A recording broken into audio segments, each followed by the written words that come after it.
Okay, I think we can start. So this class is it's contained in ACI course 14, and it fits perfectly in with our material. So I thought I would just focus on this. Well, it's actually two things, but it's one thing that you can see in two different ways. So we're calling it a summary of an entire lifetime's practice. And it comes from Kadampa Geshe Chikawa. They call Geshe Michael always calls him Geshe Chikawa, but his full name is Geshe Chikawa Yeshe Dorje, and he was living in the year 1101 to 1175. And it's a really nice teaching. It's actually what we're covering is only 4 lines of the entire poem that he wrote, and it breaks down into 2 parts. So I wrote the poem there on the picture. The brief essentials of the instruction are combined within 5 powers. It is in the great way, these same 5 powers are the advices for sending your mind. Cherish the act. So what they're talking about here is the brief essentials of the instructions. That's talking about it's the essential teachings of bodhicitta, and so he calls it a summary of an entire lifetime's practice. It's just 5 things that you need to practice for the rest of your life, and we'll go through them. They're very beautiful. But then in the second part, where he says, in the great way, these same 5 are the advices for sending your mind. This is talking about what they call POA, and that's how it relates to Blue Sky Friends. So POA is it's normally a very secret practice, and it's in the Diamond Way teachings, and he goes into it in great detail here. Literally, what POA means, translated from Tibetan, it means moving to a different room. So if you're in a house and you move to another room, that's what it literally means. But here we're talking about moving your consciousness or sending your consciousness into death. And so it's how to properly, when you're dying, how to properly send your consciousness into death. And it's a very beautiful and comfortable way. And so there's other Hoa practices, maybe you have experienced them, and they're more physical. It's more like how your consciousness can leave your body, how you can control your consciousness leaving your body, and things like that. But this is it's similar, but it's a little bit more. It's not so physical. It's more mental, and it's actually more powerful. And it's also an open teaching, so you don't have to be a Diamond Way student to do it. Geshe Michael always said this was the most powerful one, and it's also one that we can teach.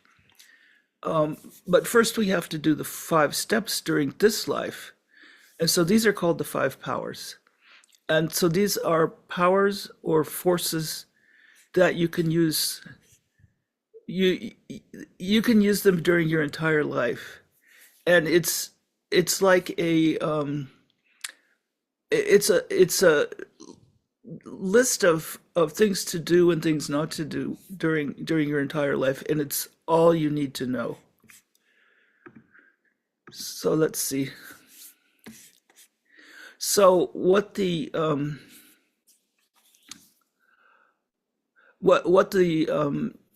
the names of the 5 powers are the first one is accustoming your what is that, resolution for the future. The second one is accustoming yourself. The third one is pure white seeds. The fourth one is destruction, and the fifth one is prayer. So we'll just go through them one by one. So the first one in Tibetan is called the five powers is called Top Nga. So Top is power, Nga is five, and the first one is what they call Pempa. It literally means to propel or to catapult, to throw something, basically. And that's the literal name. When you're memorizing the list, that's what you memorize. But this is the power of resolution. So what this is, it's resolutions for the future. So when you wake up every day, you make the decision that you're not going to waste this day or this life or this year, but rather you'll spend your time trying to destroy your enemy. So what's your enemy? The main enemy is cherishing yourself, holding yourself as more important than others. And it's the one thing, if you can just conquer that one tendency, which is not easy, then your whole life will be perfect. So it's something that we should pay attention to it. And it's important, most important. So what the reason they call it propelling, um, it means you're propelling yourself into the new day. So you wake up, which I just woke up, and so the first thing you're thinking about, you have this motivation of overcoming your enemy, which is your tendency to take care of yourself. This isn't usually the first thing you think of when you wake up. It's first thing is usually, you know, I need some coffee or I need to go to the bathroom or something, always thinking first about yourself. And this is what's going to cause you suffering. This is what ultimately is going to kill you. So instead, the first thought should be, how can I spend this day caring for others? And just make it something solid. Think how specifically, think of what things you're going to do during the day and how those are going to help others. And this is so important. It's a life or death thing. So if this is your first conscious thought when you're waking up, even before you open your eyes, so this takes some practice, doesn't it? Um, the other thing to think about is today I could die, and then think this might be my last day, and then think use it well, use it to live for others. So living for yourself is it's really no great benefit. It's not satisfying.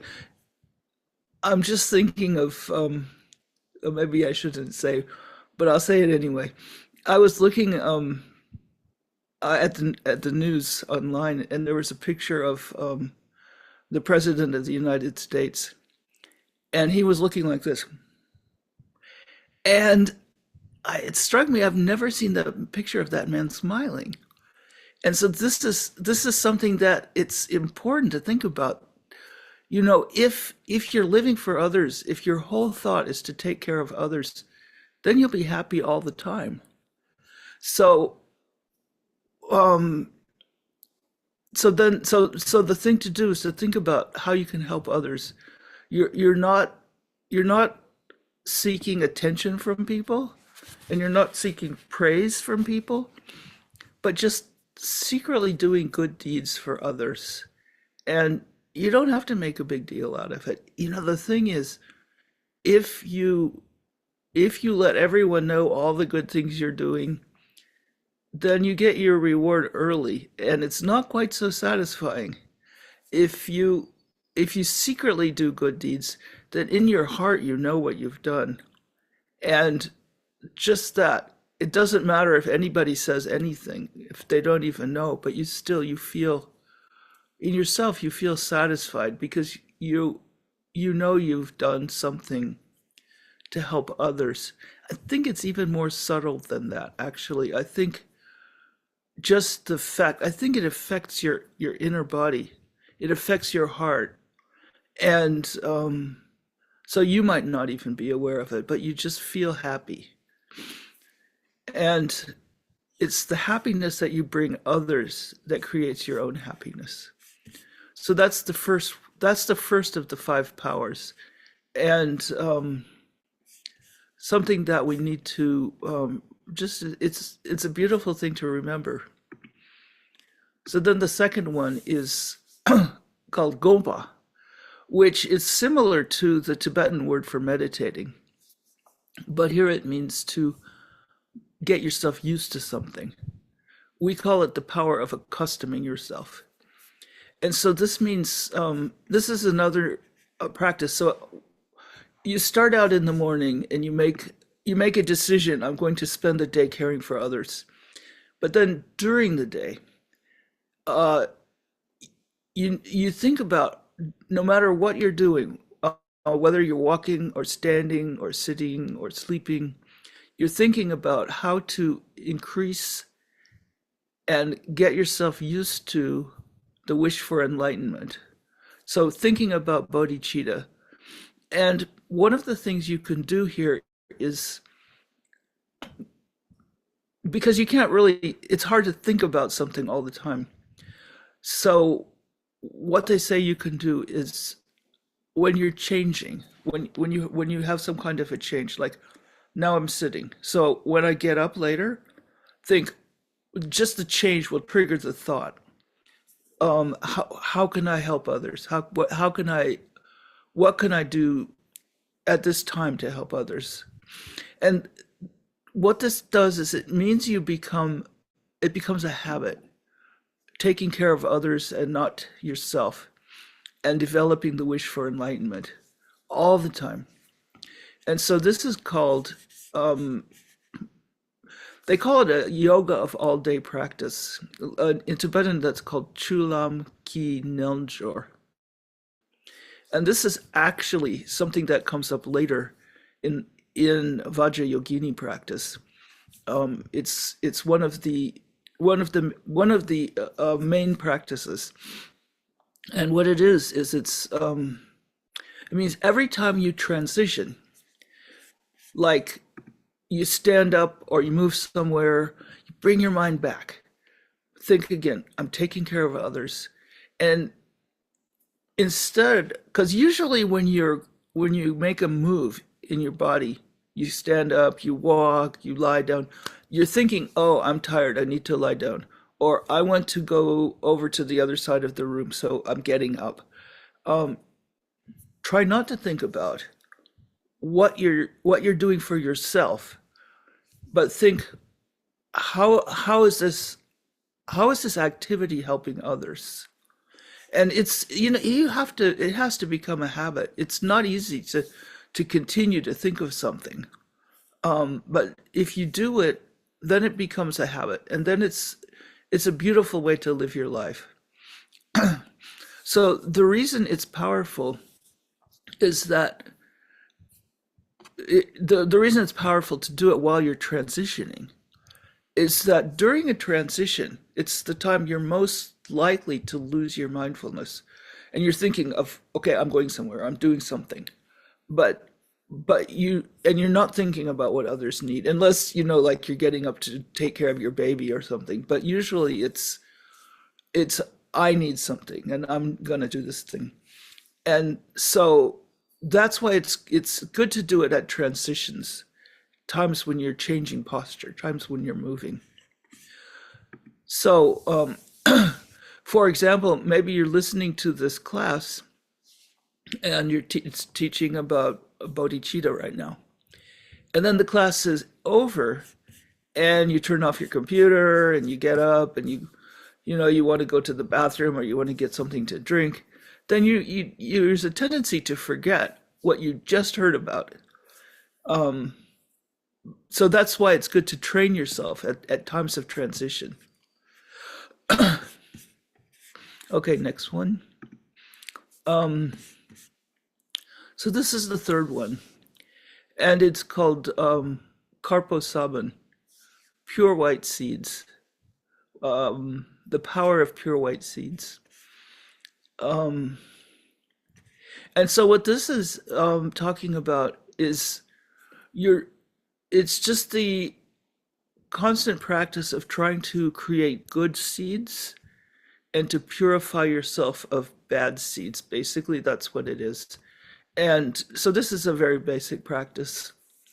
But you're working to create positive seeds to increase your power or your wish for enlightenment or your bodhicitta.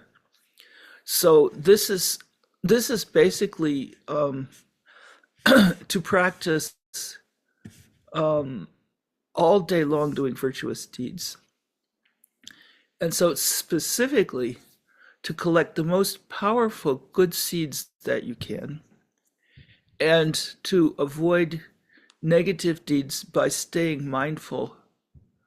So, for example, checking your vows 6 times a day and purifying anything that you may have done, any misdeeds you may have done using the four opponent powers. So the four powers that you use to counteract the the power of negative deeds. And so they're called seeds because they have this potential to become perfectly divine. And they're called white because they're positive. This is the reason they use white is it's like a blank piece of paper. It's it doesn't have any negative seeds written on it yet. It's just uh, pure. And so the idea is to first, when you're doing this, because you have a lot of negative seeds, and there's a lot of things you could be doing that are positive. So one of the things you need to do is to decide what the most powerful karmas, what the most powerful actions you can do. And like for example, during the day, um, I see this a lot with myself. There's a lot of things I could be doing that could really help people a lot. And then there's things that I could do that are just kind of entertaining. Like well, like right now I'm working on a book that I want to print pretty quickly. And it's I have my own printing thing. I don't print too many books, but this is something that I do myself. And it's very small, but it's just certain things that I want to make available for people. And I could be working on actually finishing, getting it in shape, but instead I get sidetracked making an image that I want to put on the cover, and I don't have to spend that much time. So that's kind of, you think about what is if I keep working on the cover, I'm not going to get the book out before people come for the classes in Phoenix. So but there's a tendency to because it's fun, it's fun to work on the images. So in this case, I need to focus on the most important thing that I'm trying to do and not get bogged down with things that are fun or things that are distracting, or even, sometimes you hear Geshe Michael saying that, he feels like there's so many things wasting his time because he's so focused and there's so many things he could be doing. And so, um, and I hear that a lot, that just don't waste his time. And it's the same with everyone. So don't waste your own time. It's important. Um, so the things that you can do that you should be focusing on, um, helping your help using what you know to help hundreds and thousands of living beings, whatever you know. And the seed that you start, the seeds that you're planting, you might not think it's a big thing, but sometimes you'll see later that lots and lots of people were benefited by this thing you did. And so focusing on that is important. Um, Other things, studying, contemplating, meditating on emptiness, these are all things that are they're also of benefit to others because create they create you as a person who is able to help all these people. If you have studied, then you can help. You can teach people. You can even just by your example, meditating, contemplating. These things help to increase your understanding and to make your habits stronger. And meditating on emptiness, of course, if you, the more you understand emptiness, and especially if you have the experience of direct perception of emptiness, then it makes you much, much more able to help others. Other things to create white seeds and to counteract the negative seeds is to take care of others, especially people that are really needy. And there's a lot. There's not hard to find somebody who needs you. Um, it could start with family, or just even going outside of the house. You go to the store and somebody, there's somebody's trying to reach for something on a high shelf at the grocery store. Help them, that kind of thing. Gelse is laughing. Gelse is very, she often needs that hope, I think. Um, and then another thing you can do actually creates a lot of positive seeds is to practice Tonglen. So when you're out in public, this is a really good way to um, create an open heart. Is like you see somebody who needs something, and sometimes they might be embarrassed, or they might not be open to, they're just like, you see someone walking on the street and they're having a hard time walking, and it looks maybe they're in pain. You can do Tonglen, just take the pain, destroy it in your own heart, and then send them happiness or send them strength or whatever. And they don't even have to know about it, but it helps you to increase your capacity. And subtly, it also helps them. It helps to change their world because you created some goodness in the world. So that's something that, especially if you're living in a big city, like when I was living in New York and I would sit on the subway, then it's so easy. There's nothing else to do while you're traveling, and you can just look at everybody and just take away their suffering and give them happiness. It's a really good way to create good seeds. Okay, so the fourth one is called the power of destruction. Uh, Sun Jinpei Top. It means to tear something out by the heart. It means to learn to destroy the habit of cherishing yourself quickly whenever it might arise. You can see there's a pattern here. Everything's got to do with creating yourself, caring for others, and not cherishing killing the habit of cherishing yourself. So this one means to learn to recognize when you're having a self-cherishing thought as soon as it arises in your mind. So this is where contemplating and meditating helps. If you could just focus on looking for all the ways that these things occur, and then it'll be easier for you to recognize them when they come up. And then stop that thought with force. That's what he says. Don't let it go without a struggle. Or don't let it continue without a struggle is what I mean. So you have to be fierce against your selfish thoughts and just rip them out by the heart. So That's the next one. So then that's number four. Then the fifth one is this one's very sweet. It's the power of prayer. Monlam is the Tibetan word for it. And it's this is when you're going to sleep at night. Then you're praying or dedicating all your goodness to increasing the two forms of the wish for enlightenment within your own mind. So those two forms of the wish for enlightenment. So the wish for enlightenment is also called bodhicitta. And these are what they call deceptive bodhicitta and absolute bodhicitta. So deceptive bodhicitta is caring for others, trying to help others. You want to make that as strong as possible.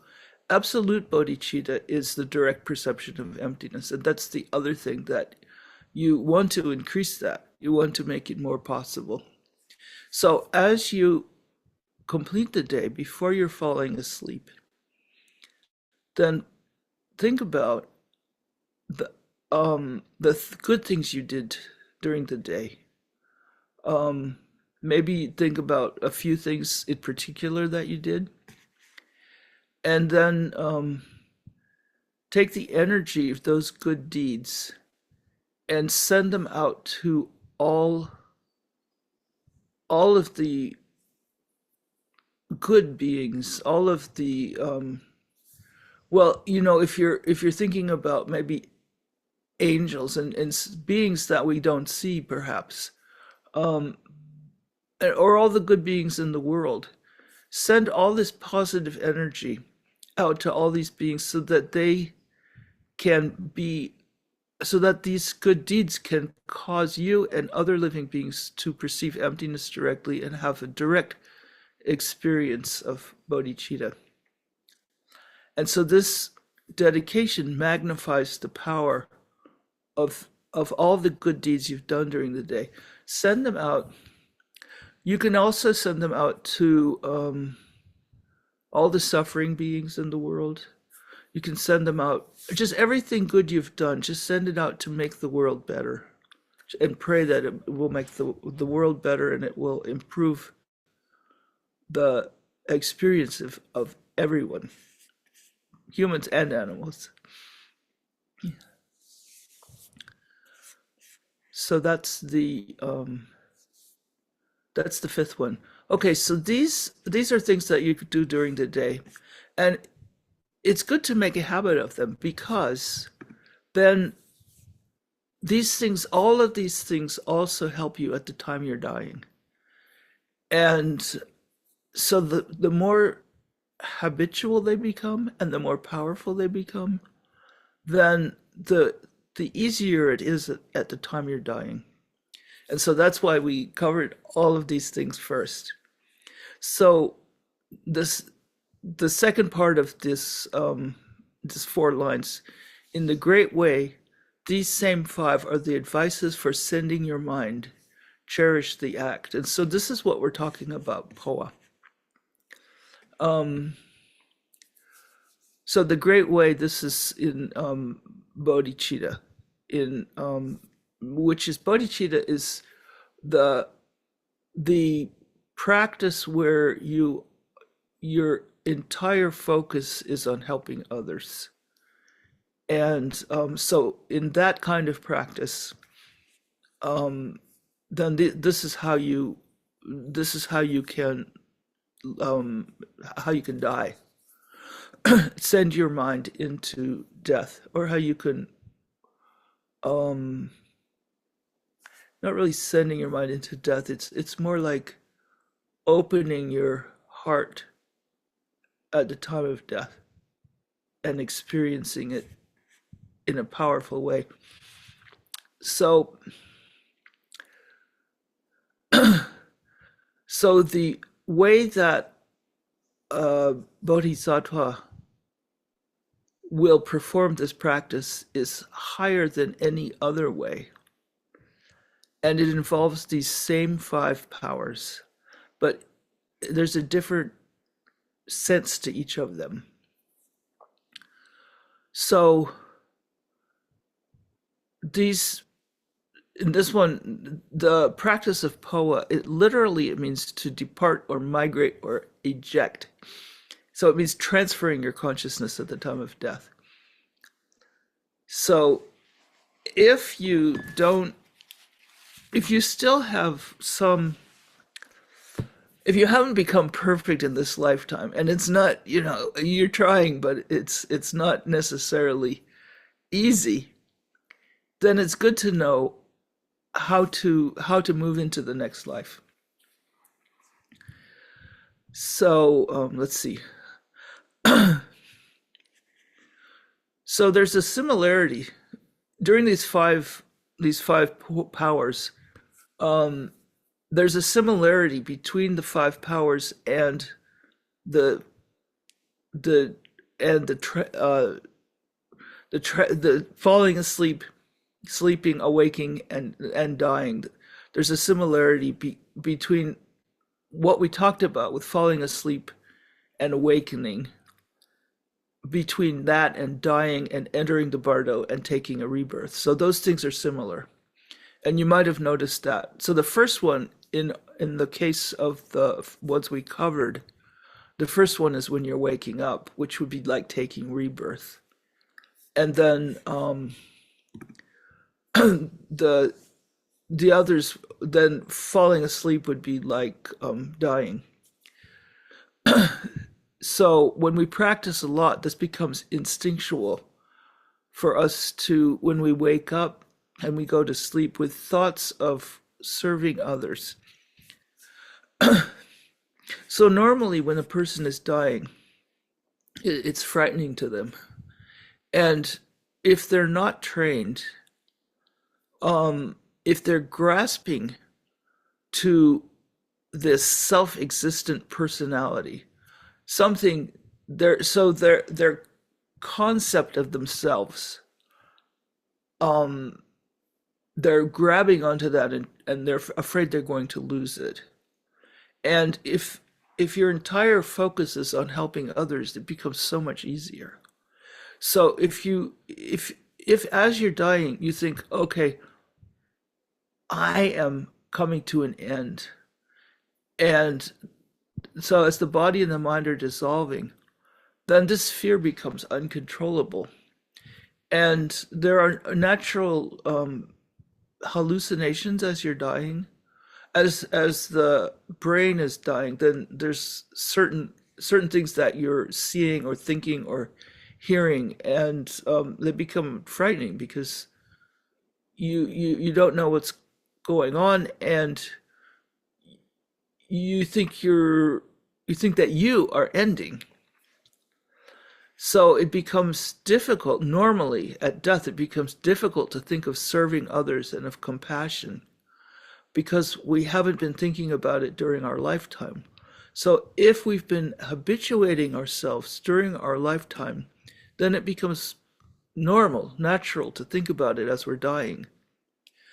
And so this is, you can see now that becomes a very powerful practice. So here's how you take all of these five powers and use them as you die. So the first one is called the power of resolution. At the time of death, then you resolve to pass into the bardo, the space between your death and the rebirth. You go through that process without losing your love for others and your wish to be born in a place where you can spend your life helping others. So your whole thought as you're dying is like, I want to hold on to this thought of helping others so that my next experience will be in a place where I can be of benefit to others. So this is, let me just get some more coffee because I need a little bit more. Okay, so this is, it's deciding as you die, and whatever comes after that, that you'll never lose this desire to be of benefit to others. So that's the first one. Then the second one is the power of accustoming yourself. So as you're approaching your death, and before your mind, um, I obviously I can't remember dying, but I did go into a coma one time, and I think it's similar. And what happens is that your thoughts become very scattered, and it's very difficult to focus. And you might think about one thing, but then it just goes away. You can't hold a thought. So I think it's probably similar to that. So as you're dying, um, and before you lose the ability to focus, then get your mind focused on helping others. And so the more you focus on this as you during your life, is so that at the moment you die, then this desire to help others is just it's a natural thought. It comes automatically. And so it's like your primary focus. I think it's like somebody who has a child, and then especially maybe when they're a baby, then you constantly your first thought is caring for them and are they okay? And it's like that, but you extend it to everyone. And so during your life, if you're constantly thinking about helping others and caring for others, then when you lose control of your body and the pain of death, because of this habit, you'll be able to be full of love and compassion. Um, this is something it takes years to learn. So it's not something you can pick up at the last minute. But it's a beautiful thing to work on. It's really the only thing you need to do in your life. And it's critical that you have these virtuous thoughts and you have this thought of becoming ideally helpful for others. And so that this comes up at the time you're going from this life to the next. So that's the power of accustoming yourself. Then the power of pure white seeds. So this is so in during life, this is how you're always trying to um, create good seeds, um, good positive actions, and get rid of your negative ones. So how do you do this when you're dying? Before you lose consciousness as you're dying, then mentally offer everything to others, everything you have, all of your possessions. And think about people, how happy people will be spending your money, wearing your clothes, moving into your house. And just actually, one of the things you can do when you're still alive is to write up a will for when you die. And it can be a really joyful thing. You think about everything you own and who would like that thing and how much they would enjoy it.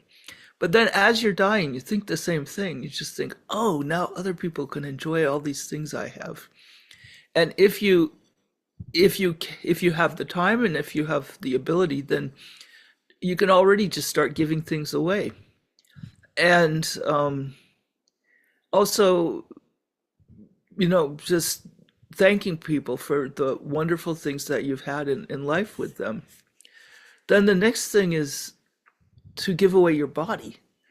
And you can think, okay, well, the next thing is there's all these insects and other creatures that will be benefiting from my body. Or if you have donated organs, you can think that's a really good thing to think about. Or however, just think about giving away your body. I've used my body and now I can't use it anymore. but others can use it. And so that's another thing. As you're dying, think about just give it all away. Then think about all the virtuous, all the white, all the pure seeds, all the positive seeds you've collected in your life.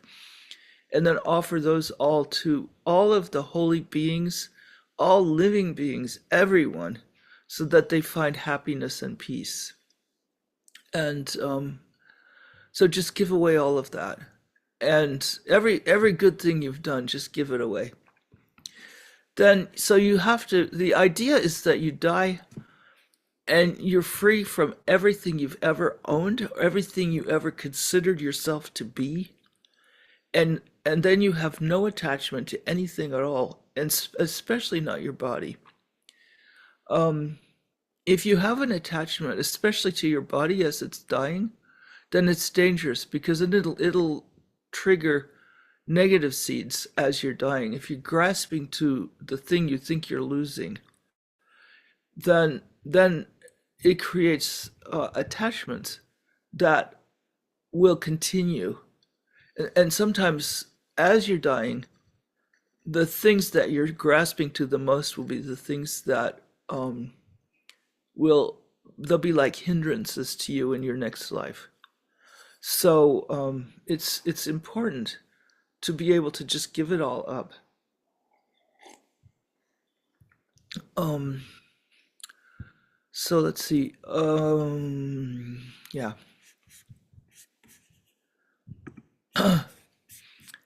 Then the next one, the power of destruction. So this is also all the negative seeds that you have in your mind. So you've given away all the positive seeds.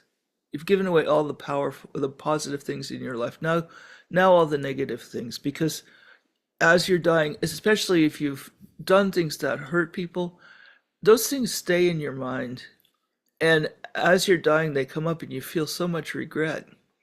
So the best thing to do, if you can, or if you're with someone who else is who's dying, is to confess all the worst secret bad deeds from your entire life. And if you're with someone, if you can get them to explore all the negative things they've done in their life and just um believe that these things have been removed. It's easier if you confess it to someone else. Well, it's not easy in some ways, but in terms of if you can tell someone else about it, then it makes it easier for you to think that it's no longer in your heart, and then you have a clear conscience as you die. One thing that Geshe Michael sometimes talks about is his father during the Second World War was in a position where he was forced to kill people, and he regretted it for his whole life, but he never talked about it. And so as he was getting older and getting close to death, then Geshe Michael said, I tell me about all these things you did. And his father told him, and he said, you wouldn't do that now, would you? And he said, no. So so that's how it's an easy way for somebody. You just say, I wouldn't do that again. So that's regret. So that kind of thing, it lifts it from their heart. So then you think, the person who committed these things, this isn't me. The person who did these things is not me anymore. I regret it. I was ignorant, and I'm going to let it go, and I'm not going to, just I don't do this anymore, and I'm not that kind of person. So that's the best way to give up all these negative seeds that you have. So then, if you have a diamond way practice, Or if you have bodhisattva vows or other vows, then there's other things that you might need to think about during as you're dying. And especially if you have an initiation or if you have taken vows, then it might be good to refresh those before you die, so that you die with the vows are fresh. Um, so that's the power of destruction, and then you can die with a pure, clean heart. Then the last one is the power of prayer, and that's a picture of. This is the typical picture of Lord Buddha as he's passing into death, as he's leaving this life. They say he was in this particular position. They all, so if you see a picture of Buddha like that, you know it's a picture of his death. So this is the power of prayer. So there's a pain as you're dying. There's a particular physical pain, and so at that time you can practice Tonglen, where you're taking the suffering of others and destroying it in your own heart, and then you're sending them all your goodness. Um, so you can say, as I'm dying, may all the suffering in the world come onto me and let it die with me. And so in that you're making this wish that you can remove the suffering of others, but with your own suffering. And this is something that it's if you're a Christian, this is exactly what Jesus did, and it's what Buddha did, and it's just it's the way that you can just in your own mind destroy all the suffering of the world with your own death, with your own suffering, and as your suffering stops, their suffering also stops. And then the very last line of this of these four lines is to cherish the act. So this means to die like the Buddha. So thinking about others' happiness, and they say that when you're dying, you should lie on your right side, and then thinking about what will help others. You don't have to, it's not easy to figure out how you're going to lie at that time. So it's not something that you have to worry about. But just if there's a choice, then they say that's a good way to die. Okay, so that's that. So that's the five powers during life and as you die. Then I thought I would just cover a few other things about how to help people who are dying. So one of them is to be calm when you're with someone who's going through dying. They say to also be honest with them about what's happening. Don't Sometimes people will say, "Oh no, don't worry, it's nothing," and but the person should know what's going on so they can focus and so that they can take care of what they need to take care of. So be honest with them, but also be calm and be joyful. And crying a lot and that kind of thing, it will just upset them. So don't try not to do that. And if you have to do it, go outside and do it somewhere else. Encouraging them to confess and to regret and to let go of all their negative deeds. Um, so sometimes people want you to hold their hand or something like that. Be close to them. Um, there's different ways to approach that. I think death can also be a very deep meditation, and in that case, you don't want to touch them. So you just be sensitive to what their experience is. Also, if they have some kind of prayer that they like, or if there's some kind of mantras or something like that, if that's helpful, then you could recite those for them. It's difficult to focus obviously. And if there's a standard prayer that they like to do, you can help them by reciting it out loud so that they can be reminded of the thoughts that are connected with that.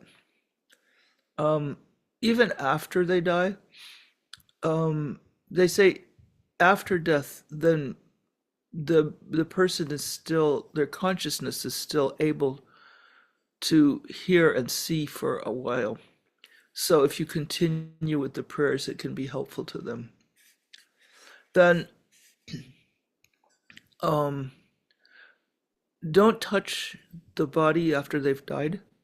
Um, but if you have to touch them, then first touch them at the top of the head, and that way the consciousness will be drawn up.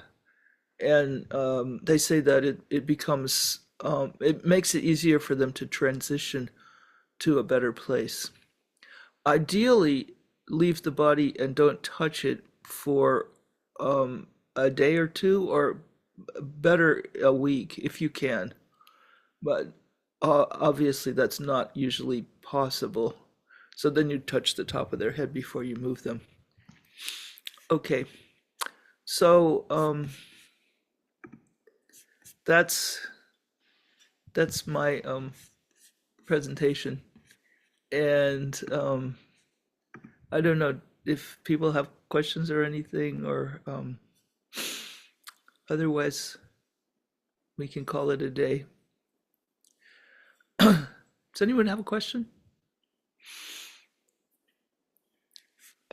Oh yeah, go ahead, Alina. Hi, very good. Hi. Hi. Sorry. Oh, who's talking? Am I talking? Okay. Yes, thank you for sharing. It was very beautiful. I have a question about the last thing you said, Hmm. because I'm a doctor and I'm working in cardiac surgery, and there's a lot of death Oh, I around me. bet. Yeah. And I have to touch dead bodies, and Yeah. because I have to make the last exam to like really like tell that they're dead. Yeah. And I never heard about touching them on their head for the first time. I just wanted to ask you if you could say it again, what you said, because it doesn't really like I know, okay, to touch them, why to touch them on their head? Um, it's the idea is to draw their attention to that part of the body.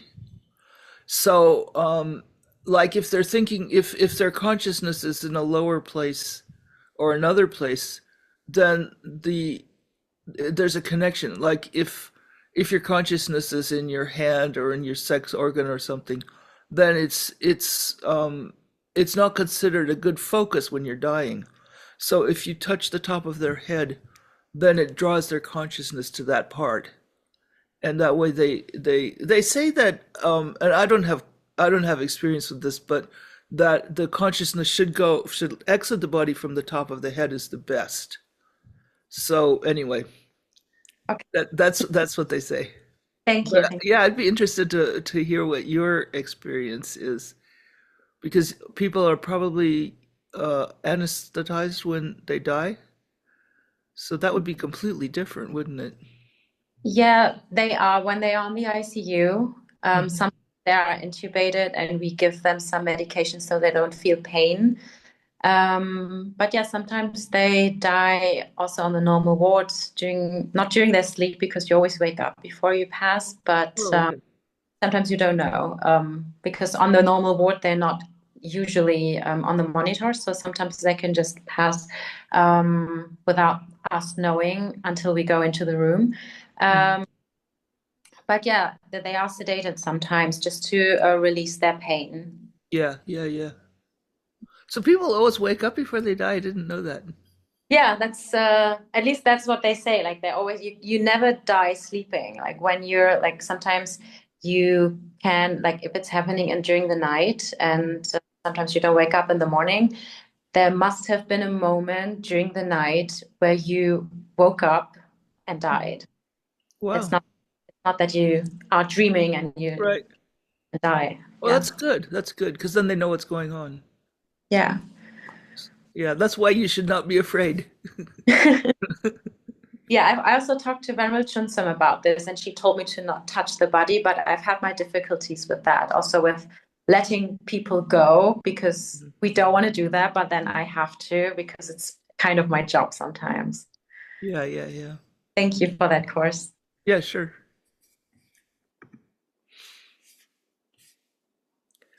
Oh, who's next? Uh, Looks like Keely. yeah, okay. Han. Hi, Keely. Hi, thank you very much, Jimmy, for your class.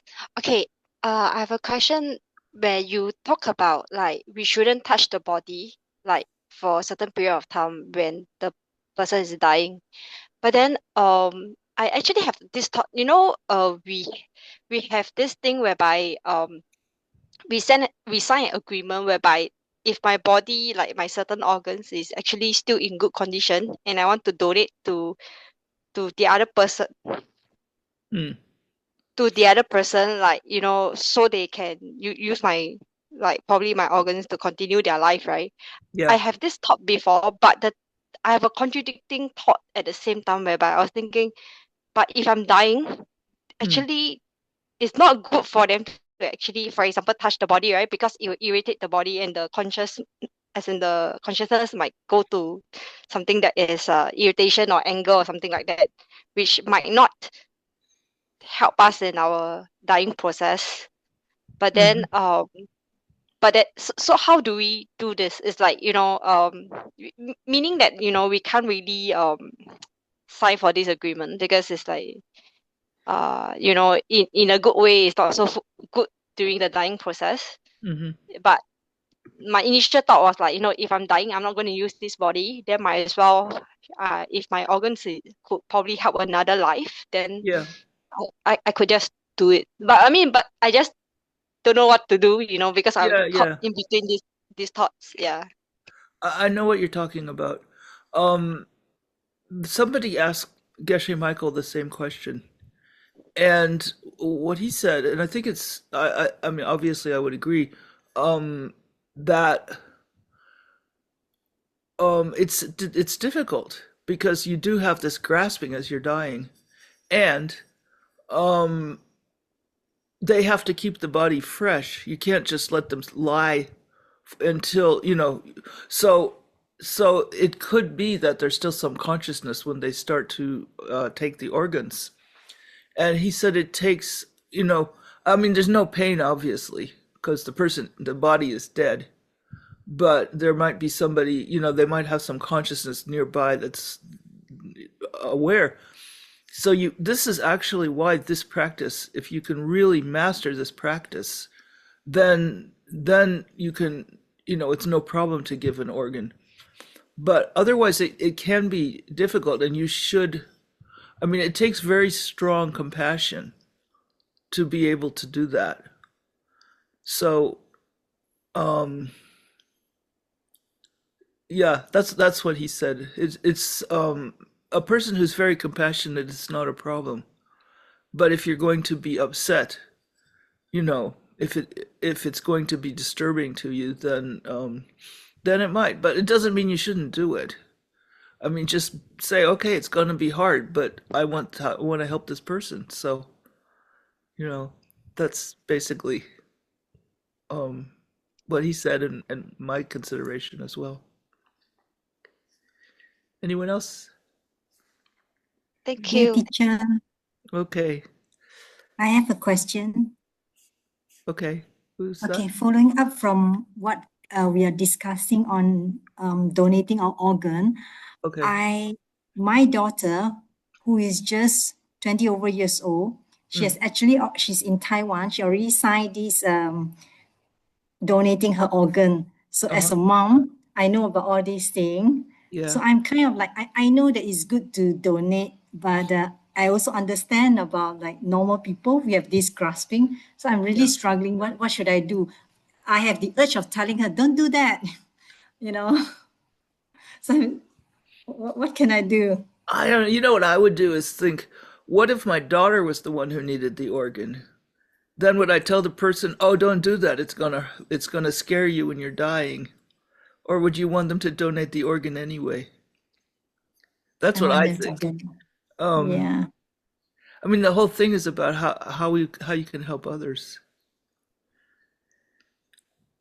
yeah. I know. You should But it's just a congratulate little her. struggling. I know it's Yeah, hard. It's hard, but she's and you don't want to think about her dying anyway. mm, that's why I'm so and one thing I'm so proud of her. She got this kind of like, ability to do that. I can't do that, Yeah. to be very honest. But she can do that, and she already signed that. She's in Mm. Taiwan and she's just doing it, Yeah. So I'm so like, struggling as a mom. I don't want her to do that. But at the same time, I understand the karma emptiness and all these things. Oh, it's a good thing to help people. Yeah. So there's this struggle here in my mind. Yeah. You should be proud of her. I am, but there's Yeah. still this voice in my mind. Yeah, for sure. All right. Yeah. Thank you, teacher. Yeah, sure. Anyone else? Okay, well, then, until next time, and it's good to see all of you. Thank you for coming.